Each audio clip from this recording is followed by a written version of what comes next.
வணக்கம். இன்றைக்கி நான் இட்லி அதுக்கு தேவையான சாம்பார் பண்ண போகிறோம். இட்லி சாம்பார் அதை இப்போ உங்களுக்கு ஷேர் பண்ணுவாங்க. தேவையானது சின்ன நெல்லிக்காய் சைஸ் புளி ஊற வச்சுருக்கேன், 4 ஸ்பூன் துருவின தேங்காய், கடலைப்பருப்பு 1 ஸ்பூன், தனியா 1 ஸ்பூன், வெந்தயம் கொஞ்சம், வெள்ளை எள்ளு கொஞ்சம், மிளகு ஒரு 8 மிளகு, ஒரு 1/4 ஸ்பூன் ஜீரகம், காரத்துக்கு தகுந்த மாதிரி சிகப்பு மிளகாய். கடாயில் எண்ணெய் வச்சு காஞ்சிச்சு. ஃபஸ்ட்டு மிளகு, வெந்தயம், கடலைப்பருப்பு, தனியா,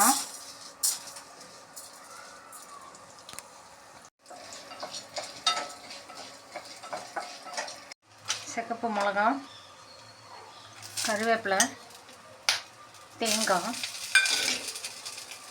வெள்ளை எள்ளு, ஜீரகம் நல்லா வதக்கணும். நல்லா வதக்காச்சு. ஸ்டவ் ஆஃப் பண்ணிட்டேன். மிக்ஸி ஜாரில் ட்ரான்ஸ்ஃபர் பண்ணிவிட்டு ஆறணுன்னு கொஞ்சமாக தண்ணி ஊற்றி நல்லா நைஸாக அரைச்சிருக்கோம்.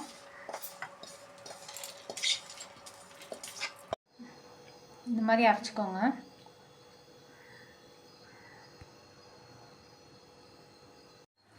கடாயில் 1 ஸ்பூன் எண்ணெய் வச்சுருக்கேன். சாம்பாருக்கு கொஞ்சம் கடுகு, மஞ்சப்பொடி, கருவேப்பிலை, வெங்காயம் வதக்கணும். தக்காளி அதையும் போட்டு நல்லா சாஃப்ட் அளவுகளும் வதக்கணும். வேக வச்ச துவரம்பருப்பு ஆட் பண்ணுறேன்.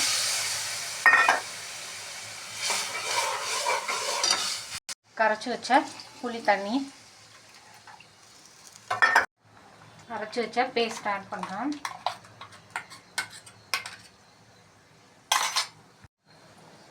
தேவையான சால்ட்டு, வெல்லம், பெருங்காயம்,